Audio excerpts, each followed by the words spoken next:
17 जून सन 1979 की शाम लाहौर का कज़ाफ़ी स्टेडियम तमाशाइयों, रोशनियों और नारों से भरा हुआ था। हैजान से भरपूर हजूम के दरमियान दो शाहज़ोर मद्दे मुकाबिल थे। एक तरफ रेसलिंग में आलमी शोहरत रखने वाला अनोखी पहलवान था, इसके मद्दे मुकाबिल अपने वक्त में रुस्तम हिंद का एजाज रखने वाले इमाम बख्श पहलवान का 9 उम्र पोता जुबैर उर्फ जहरा था। मुकाबले के 5वें राउंड के इख्तिताम की घंटी बजी। शायकीन अगले और फैसला कुन राउंड के मुंतज़िर थे। दोनों अपनी अपनी जगहों पर खड़े थे कि छठे राउंड का आगाज हुआ। जहरा हशाश बिछाश उठकर खड़ा हुआ। अनोखी थके थके कदमों से चलता हुआ हरीफ के करीब आया। उसके मुंह से आई एम फिनिश्ड के अल्फाज निकले। साथ ही जहरा का हाथ पकड़कर फिजा में बुलंद कर दिया। जो काम रेफरी को करना चाहिए था वो अनोखी पहलवान ने खुद कर दिया। बज़ाहिर ये फतह के ऐलान का इशारा था, चुनांचे शायकीन ने इसे जुबैर की जीत का ऐलान समझकर नारों और भंगनों से आसमान सर पर उठा लिया। जब जश्न और मुसरत का तूफान जरा थमा तो मुंतज़मीन और मद्दे मुकाबिल पहलवानों के करीबी हलकों में मुकाबले के बराबर होने की अफवाहें और सरगोशियां गर्दिश करने लगी। मैच का प्रमोटर सलीम सादिक मैच की बराबरी की खबरों को फैलाने में पेश था। इस बदलती सूरत हाल में जहरा का चाचा भोलू पहलवान इसे दोबारा अखाड़े में ले आया। 20 मिनट तक रिंग में वो मद्दे मुकाबिल को दोबारा लड़ने की दावत देता रहा। उधर अनोखी स्टेडियम से होटल पहुंच गया। यूं रेसलिंग के इस आलमी मुकाबले के नताइज मुतनाज़ हो गए। अगले रोज अखबारात में जहरा की जीत की खबरें शाह सुर्खियों में छपी हुई थी। साथ ही खबरों की तफसील और मतन में जन्म लेने वाले तनाज़े और नताइज के बारे में जजेस के इख्तलाफ का तस्करा भी मौजूद था। फतह और बराबरी के मुतज़ाद दावे की तकनीकी वजूहात और असबाब जानने से कबल हम सन 1976 की एक और यादगार कुश्ती का अहवाल जानेंगे, जो कि हकीकत में इस मुतनाज़ कुश्ती का नुक्ता आगाज था। बरसगीर के अजीम पहलवान खानदान के दो भाइयों ने फन्ने पहलवानी को अरूज बख्शा। गामा पहलवान रुस्तम ज़मान जबकि इमाम बख्श रुस्तम हिंद के टाइटल के मालिक थे।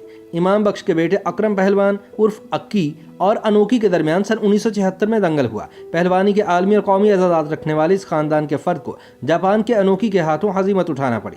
इस मुकाबले में बीमारी के बावजूद अनोखी का चैलेंज कबूल करने वाले अपने चचा अकरम पहलवान के दुर्गत बनते देखकर उसका 9 उम्र भतीजा जुबैर जहरा बच्चों की तरह बिलखने लगा। अपने चचा की शिकस्त पर बेताब हो जाने वाला नौखेज जुबैर उर्फ जहरा सन 1960 में पैदा हुआ। अखाड़े की मट्टी और पहलवानी के दाव पेच सीखते ही उसने बचपन से लड़कपन में कदम रखा। सन 1975 के नेशनल ज्योग्राफिक मैगजीन ने फन्ने पहलवानी की क्लासिकी रिवायात और तारीख को अपना मौजू बनाया। इस शुमारे में बरसगीर के दीगर नामवर पहलवानों के साथ नौआमूज जहरा पहलवान का नाम भी शामिल था। अनोखी से हार अक्की पहलवान की पहलवानी और जिंदगी दोनों के खात्मे का बाइस बनी। गामा खानदान के एक और सूरमा और रुस्तम ज़मान का टाइटल जीतने वाले भोलू पहलवान ने अनोखी से शिकस्त का हिसाब बराबर करने के लिए अपनी अगली नस्ल से जौहर काबिल की तलाश शुरू कर दी। पहले उसका इंतखाब गोगा पहलवान बना, मगर 1970 में भोलू पहलवान के वालिद इमाम बख्श ने मौत से कबल उसे जुबैर उर्फ जहरा को तैयार करने का मशवरा दिया। यूं पूरी तंदही से वो अपने भतीजे जुबैर उर्फ जहरा की तरफ मुतवज्जे हुआ। जुबैर में चिंगारी पहले से मौजूद थी, उसे शोले में तब्दील करना भोलू पहलवान की जिम्मेदारी थी। बचपन में भोलू पहलवान जुबैर को अपने साथ कराची ले गया। यहाँ हैदरी चौक के अखाड़े की मट्टी से उसे मुतारिफ करवाया। हैरत अंगेज तौर पर जहरा ने अपनी कुव्वत और महारत का पहला मुजाहरा रेसलिंग की बजाय बॉक्सिंग में किया। हैदरी अखाड़े के करीब उस्ताद जानू मकरानी का बॉक्सिंग क्लब था। एक दफा ली मार्केट नागपुरा में मुक्केबाजी के एक मुकाबले में भोलू बतौर खास मदऊ था। जहरा भी उसी के साथ हो लिया। यहाँ उसने महज अपने शौक और इश्तियाक के लिए मुक्केबाजी के मुकाबले में हिस्सा लिया। देखने वाले हैरान रह गए कि जब उसने चीते किसी फुर्ती से अपने हरीफ को अपने मुक्कों की जद पे रख लिया। जहरा के शऊर पहलवानी ने लाहौर के मोहनी रोड के अखाड़े में आंख खोली। उसका पहला मुकाबला हसन बख्श मुल्तानी के पोते जवार पहलवान से हुआ। उसकी फन्नी चाबकदस्ती और जिस्मानी महारत के जौहर गोगा पहलवान गुजरांवालिया के दरमियान दंगल में सामने आए। उसका हरीफ एक तजुर्बाकार पहलवान था, जबकि जुबैर के जिस्म के बारे में कहा जाता था कि उसमें संगो आहन की सी सख्ती है। 27 जनवरी सन 1978 को कज़ाफ़ी स्टेडियम में तजुर्बा और ताकत और तवानाई का मुकाबला हुआ। गोगा पहलवान ने अपना खतरनाक दाव लगाया तो तमाशाइयों को जैसे सांप सूंघ गया। वो इस हकीकत से आशना थे कि गोगे का कुंडा कभी नाकाम नहीं होता। जहरा ने नीचे से हथेली का जोर लगाकर हरीफ का कुंडा तोड़ डाला। गोया उसने पहाड़ उलट दिया। 17.5 मिनट की इस कुश्ती में जहरा ने मद्दे मुकाबिल को पिछाड़ दिया। इस फतह में जहरा के वालिद असलम उर्फ अच्छा पहलवान को अनोखी को जेर करने की दिलीना ख्वाहिश की तकमील का रास्ता नजर आया।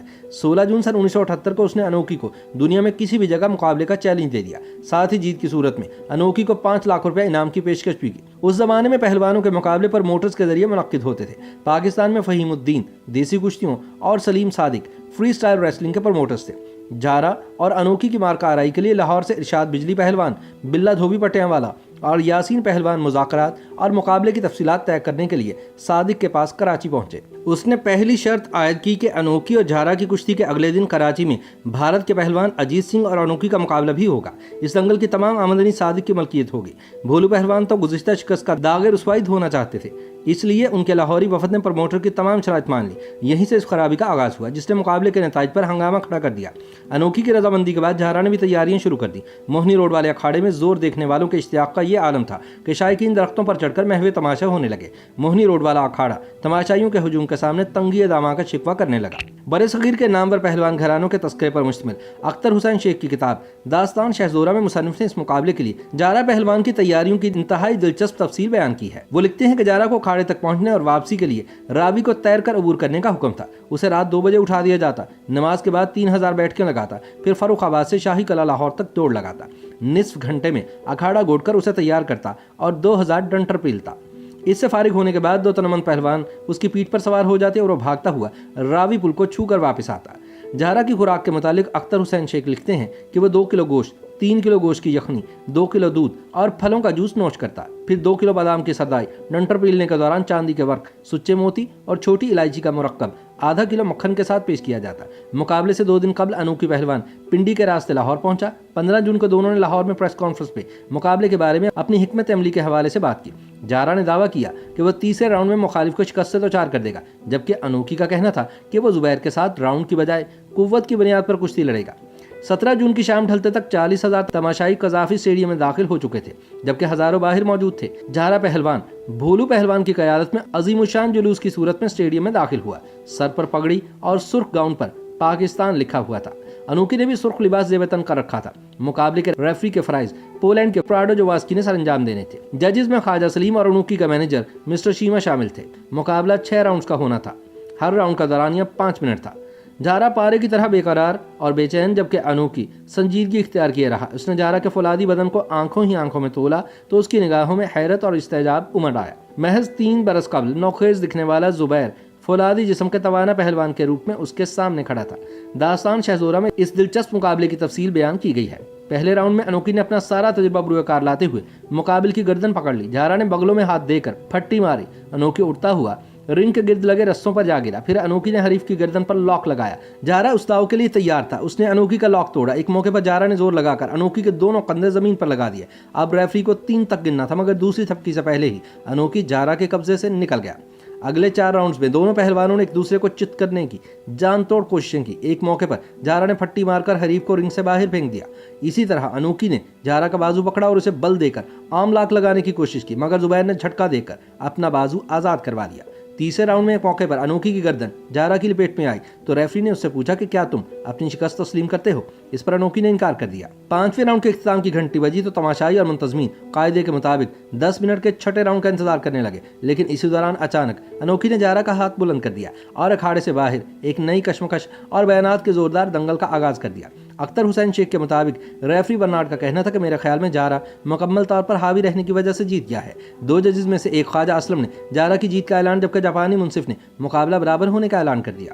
مگر جب ان سے پوچھا گیا کہ انوکھی نے حریف کا ہاتھ کیوں بلند کیا، ہر طرز کشی میں فتح کا اعلان ہاتھ بلند کر کے کیا جاتا ہے، تو اس کا جواب نہ انوکھی کے پاس تھا اور نہ ہی اس کے مینیجر کے پاس. داستان شہ زورہ کے مصنف کے مطابق یہاں سے صادق سلیم کا متنازع اور مشکوک کردار شروع ہوتا ہے.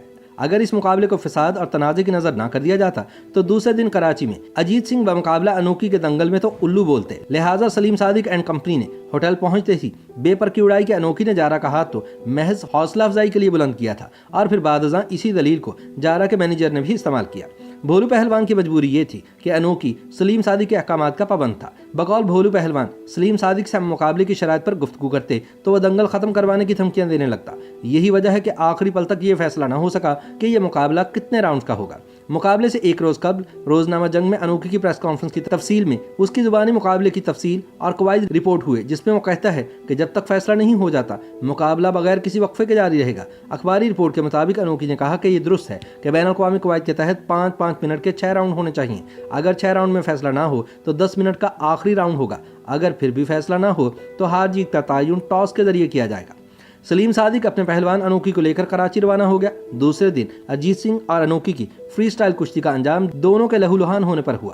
ہیجان انگیز مقابلے کے دوران دونوں پہلوان ادموئے ہو گئے. ریفری نے ڈبل ناک آؤٹ قرار دے کر مقابلہ ختم کرا دیا. اس تمام دھما چوکڑی کا نتیجہ یہ ہوا کہ نورا کشتی کی افواہ پھیل گئی. اس پر سنجیدہ طبقے کے ذہنوں میں یہ سوال پیدا ہوا کہ اگر نورا کشتی ہی مقصود تھی تو جارا پہلوان کو اتنی زبردست تیاری کرنے کی کیا ضرورت تھی.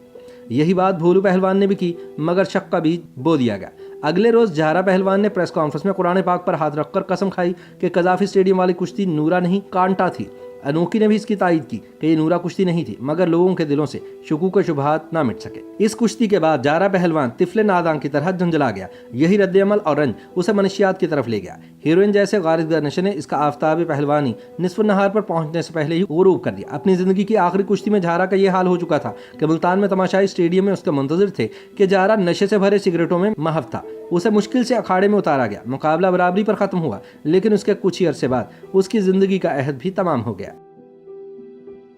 YouTube पर गूगली न्यूज देखने के लिए youtube.com की सर्च बार में गूगली न्यूज टीवी टाइप करें। गूगली न्यूज के पेज पर सुर्ख रंग के सब्सक्रिप्शन वाले बटन पर क्लिक करना ना भूलिए। YouTube पेज पर अपलोड होने वाली वीडियोस से बाखबर रहने के लिए बेल आइकन पर क्लिक कीजिए। आपको हर नई वीडियो के बारे में नोटिफिकेशन मौसूल हो जाएगा।